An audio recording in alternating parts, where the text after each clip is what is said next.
an eco-ever skip plastic bottle.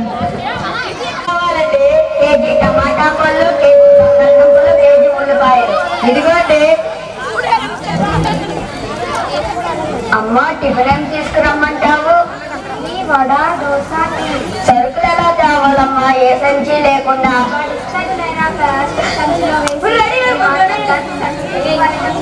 మరి tea ఎలా తీసుకురావాలమ్మా? Plastic bag లో వేసుకున్నారులే, తీసుకురా. ఏం కావాలండి? ఇడ్లీ, వడ, దోశ, టీ. ఇదిగోండి.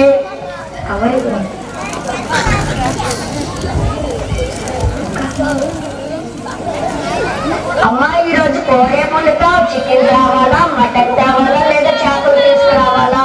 చికెన్ ఇష్టం, చేపలు తిన్నాను, మటన్ ఇష్టం, బళ్ళారికి వెళ్ళి 3 అరకిలోలు తీసుకురా. అదే మర్చిపోయాను, ఈరోజు మన ఇంటికి చుట్టాలు వస్తారులే, కానీ స్వీటు, హాటు అలాగే వేసి కూడా తీసుకురా. ఏంటమ్మా ఎన్నిసార్లు తిరగాలి? అన్నీ ఒకేసారి చెప్పలేవా? లేదు వెతుక్కోకు, కానీ బొక్క పొడి, ప్లాస్టిక్ గ్లాసులు, ప్లాస్టిక్ ప్లేట్లు, పాలు ఈరోజు దొరకాలి. కావాలండి పాలు, ప్లాస్టిక్ గ్లాసులు, ప్లాస్టిక్ ప్లేట్లు, ఒక పొడి, ఇంకా స్వీట్లు, హాట్. అలాగేనండి.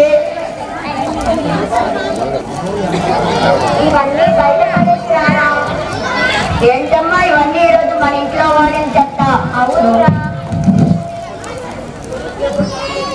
మా ఇంట్లోనే ఒక్క రోజులో ఇన్ని ప్లాస్టిక్ కవర్స్ వాడితే ఒక ఊరు, ఒక మండలం, ఒక జిల్లా, ఒక రాష్ట్రం, ఒక దేశం, అలాగే ఒక ప్రపంచం. ఓరి నాయనో, ప్రపంచం అంతా ప్లాస్టిక్ మయం. అవును, ఇవన్నీ కలిసి అసలు ఏమవుతాయి? ఇలా అవుతాయి.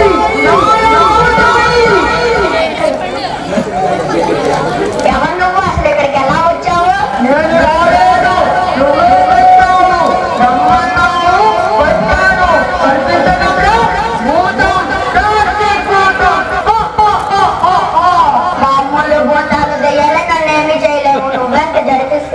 రెండు మూడు నిమ్మకాయలు దిష్టి తీసి పడేస్తే సరే. కాబట్టి నేను ఏమీ చేయలేవు. నేను మీరు సృష్టించిన భూతాన్ని, మిమ్మల్ని తినేస్తా, సర్వనాశనం చేస్తా, మిమ్మల్ని తినేస్తా, సర్వనాశనం చేస్తా. నన్ను మీరు తింటే నేను మిమ్మల్ని తిననా? మేము నేను తినడం ఏంటి? మతుండే మాట్లాడుతున్నావా? నాకు మతి ఉంది, నీకే వివేకం లేకుండా ప్లాస్టిక్ తింటున్నారు. ఉదయం టిఫిన్ ప్లాస్టిక్ కవర్లో తెచ్చావు, తిన్నావు. అందులో నేను లేనా?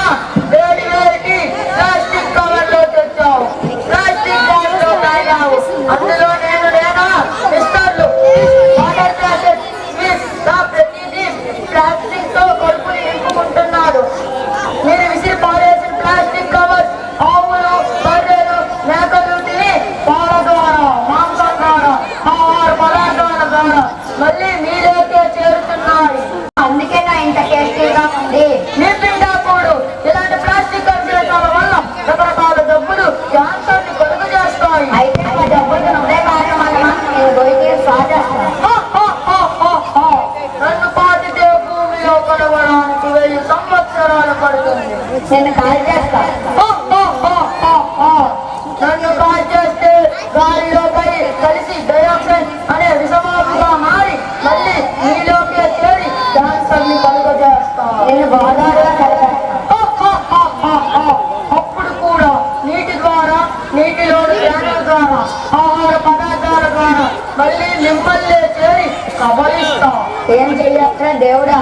ఏం చెయ్యాలో కాదు, ఏం చెయ్యకూడదో తెలుసుకో. అదేంటి? అదంతే. అవకాశం ఉన్నంత వరకు ప్లాస్టిక్ వాడకాన్ని తగ్గించుకోండి. ప్లాస్టిక్ కి దూరంగా ఉండండి. మీరు సంతోషంగా బ్రతకండి, మీ తరాన్ని సంతోషంగా బ్రతికించండి. అదే మీ అందమైన భూమి మీద బ్రతుకుతున్న సమస్త జీవరాశులన్నిటిని బ్రతికించండి. ఈ ప్రకృతిని కాపాడు, అదే నిన్ను కాపాడుతుంది. నా తప్పు క్షమించండి. తదాస్తు. ఇదిగో తీసుకో. ఏంటిది? గుడ్డ సంచి.